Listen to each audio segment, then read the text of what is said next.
एक बड़ी खबर इस समय आ रही है।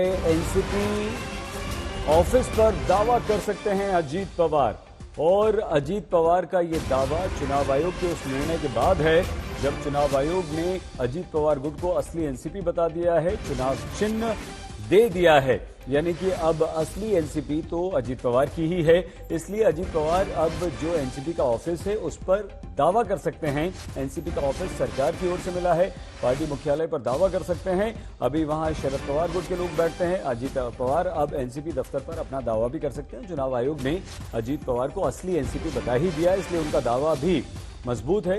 लेकिन इस पर अब दोनों गुटों में, शरद पवार अजीत पवार में झड़प की आशंका है। 6 महीने पहले एनसीपी में बगावत हुई थी। 40 से अधिक विधायकों को लेकर अजीत पवार ने अपने गुट को असली एनसीपी बताया था और महाराष्ट्र के सत्ताधारी गठबंधन में शामिल भी हो गए थे।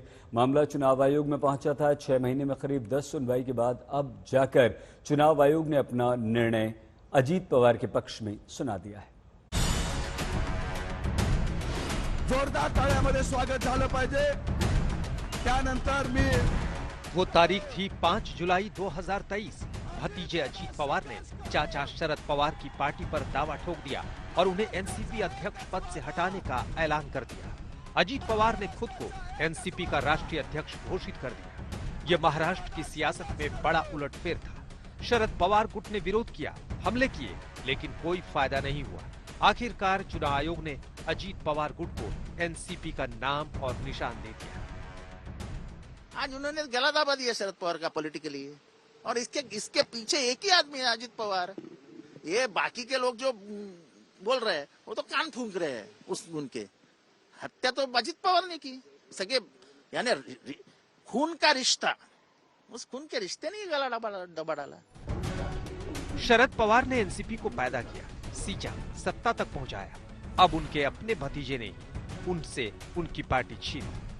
दुर्भाग्यपूर्ण निर्णय है। हमें अपेक्षा थी कि चुनाव आयोग जो मुद्दे हमने सामने रखे हैं उसके ऊपर गौर करेगा, और पूरे देश में 28 राज्यों में हमारी पार्टी है, उसमें से 23 राज्यों के प्रतिनिधियों ने पवार साहब के पीछे उनका समर्थन दिया था।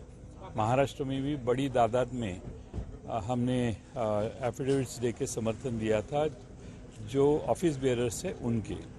फिर भी ये निर्णय आए, हम सुप्रीम कोर्ट में जाएंगे। कहीं ना कहीं उन्हें पता था, और ये मिली भगत है कि ये जो हुआ है उनको पता था होने वाला है। हमारे से जो चुनाव चिन्ह है और पार्टी का नाम जो छीन के ले जाने वाले हैं उन्हें पता था। बहुत दिन नहीं बीते जब उद्धव ठाकरे को भी चुनाव आयोग से झटका लगा था। उनकी पार्टी के नाम और निशान शिंदे गुट को दे दिए गए थे। पहले आपने कहा कि शिवसेना पार्टी एकनाथ शिंदे की है, चुनाव चिन्ह धनुष बाण एकनाथ शिंदे का है। अभी अभी आपने कहा कि राष्ट्रवादी कांग्रेस पार्टी अजीत पवार की है और जो उनका घड़ी का चुनाव चिन्ह है वो अजीत पवार का है।